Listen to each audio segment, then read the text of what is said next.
We're going to talk about cancellation tokens in .NET. Here we have a default web API project in .NET 6.0. I do find it's a shame they haven't updated the file scope namespaces in the default project.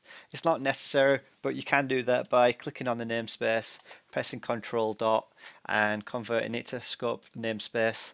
And all it's going to do is give you an extra tab of space to be working with. So those you might not be familiar with, the default project it's a weather forecast, and it just gives you random results. So I can demonstrate that to you now. We will use Postman for that. So I'm just going to send it, and as you can see, the results each time we send it are just randomly generated. So the first thing that we're going to do is we're just going to add a bit of a delay in there. So we're going to add, we'll also add the cancellation token. So await task delay, and let's say 3 seconds.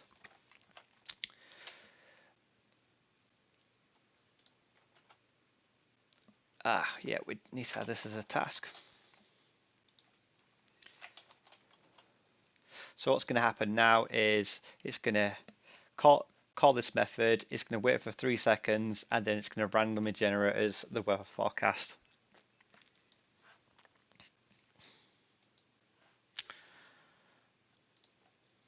So we'll send that now. So it's just going to wait for 3 seconds, and it gets our results. So if we send that now and we cancel that, it's still going to be running in the background. And just to show you that, we're going to set a breakpoint here. We're going to send that request in Postman, and so at the moment I've not tried to cancel it. It's hit the breakpoint as we expected. We're going to do the same again, but this time we're going to cancel it. So we've actually cancelled that request. We've left the web page or whatever we've done, and it's still processing this bit of code. And this is where the magic of the cancellation token comes into place. So the task delay does support cancellation token, and typically your HTTP client or your SQL and so on all do support cancellation tokens. So if you are doing a heavy sort of duty sort of task, and the user does no longer need it and it's left the page, you can handle these sort of scenarios. So we'll put a cancellation token in now, and we'll do that. And you can click on hot reload, which will apply that code change without us having to restart the project. So we'll do the same again.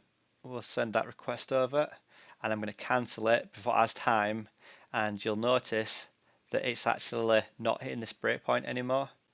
And just to sort of prove that is actually happening, we're just going to add a console write line. So we're going to say before the forecast data, and we'll say after the forecast data.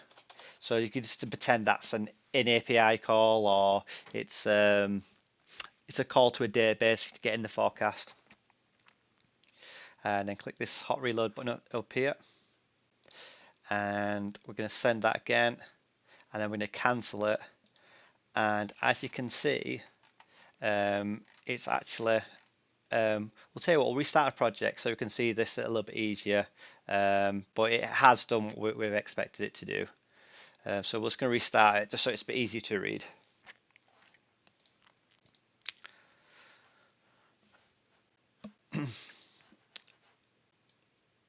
So we're going to send the request, then we're going to cancel the request, and as you can see, before the forecast data, that's our message from before, and this is the cancellation token where the task has been cancelled. And when that happens, it raises an exception called task cancelled exception, which you can see here. And so what we need to do to handle them sort of scenarios so we can fail gracefully, what you can do is if you select all the code that needs to try and catch that needs to be try and catched.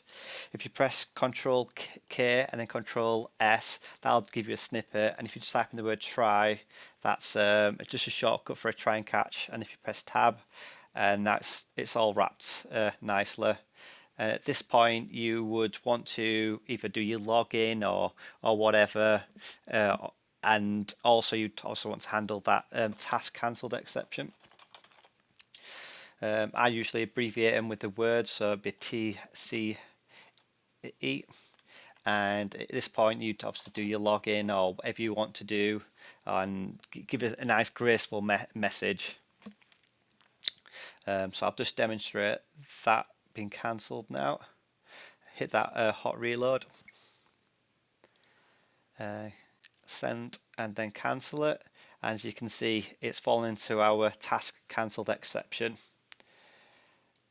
And finally, I'll just demonstrate if I don't cancel it. I'll just run over that breakpoint, and from that breakpoint, as you can see, it's generating random forecasts again. Just to recap the benefits of using a cancellation token, you're able to reduce the unnecessary workloads on your servers. So let's say a user had requested a resource they no longer require. So they come to your website to get a report, and that report is using SQL. That'll give you the ability just to cancel that request rather than waiting for SQL to come back and say that this is what you need. I hope you find this useful, and thank you for watching.